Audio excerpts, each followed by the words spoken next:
Hey guys, we are going to make some low carb pizza with Fathead dough.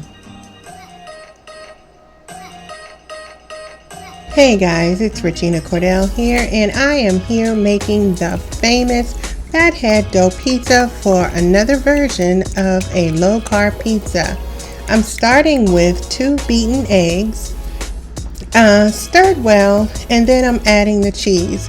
If you click the link down below, you will have the full recipe, and this is the 1.5 cups of mozzarella cheese. Now, I thought I had a whole bag of mozzarella cheese, and you can see I only had a cup of mozzarella cheese, so I added a little bit of Colby Jack.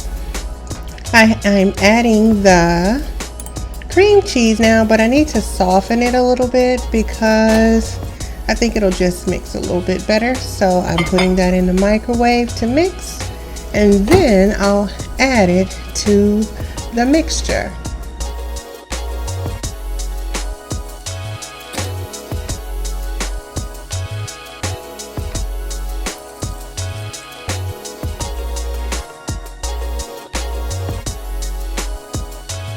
Now, I've tried coconut flour a couple of times, and I just know I need to season it a little bit. So I'm adding a teaspoon of garlic powder, a teaspoon of onion powder, a hint of salt, and just like a good Southern girl, some butter. Because believe me, you're going to need butter.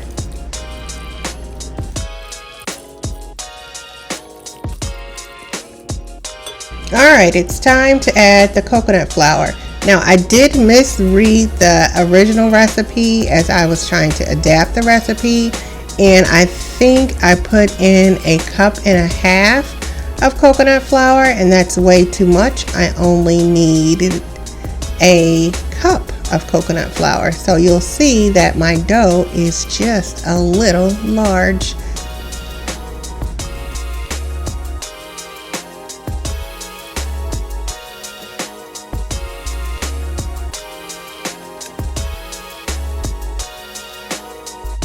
Now, just about here is when I figured out that I added a little too much flour. So I sprinkled a little water in so I could knead the dough correctly, but on the normal recipe you won't do that, especially if you use the correct amount of flour. So I let the flour sit for a few minutes, and I'm putting it on this greased pan just with a little bit of butter. And I am going to make the best looking crust ever. See, look at that. Oh, just call me Pizza Hut. Call me Pizza Hut. You know what? That's really better than Pizza Hut. Call me Gino's East. You know Gino's East from Chicago with the pizza pie? Call me Gino's East. Now I'm just going to stick it in the oven for a few minutes and let it crust. As you can see there, I think that was about 6 minutes. I will build the pizza out with all of your toppings, the pizza sauce, and you know, this is the part it's totally to your liking, but here's what I'm doing: some turkey pepperoni, ground beef with green peppers and onions. I'm adding a little bit of cheese, and it's almost time for me to eat. Look at that pizza. Let it cool a few minutes.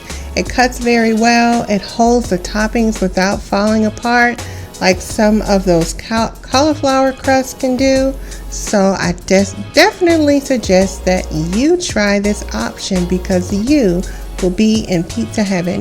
Please click the link down below to go to the blog post so you can see all of the adaptations I've made. Until then, I gotta go because I want to have my pizza.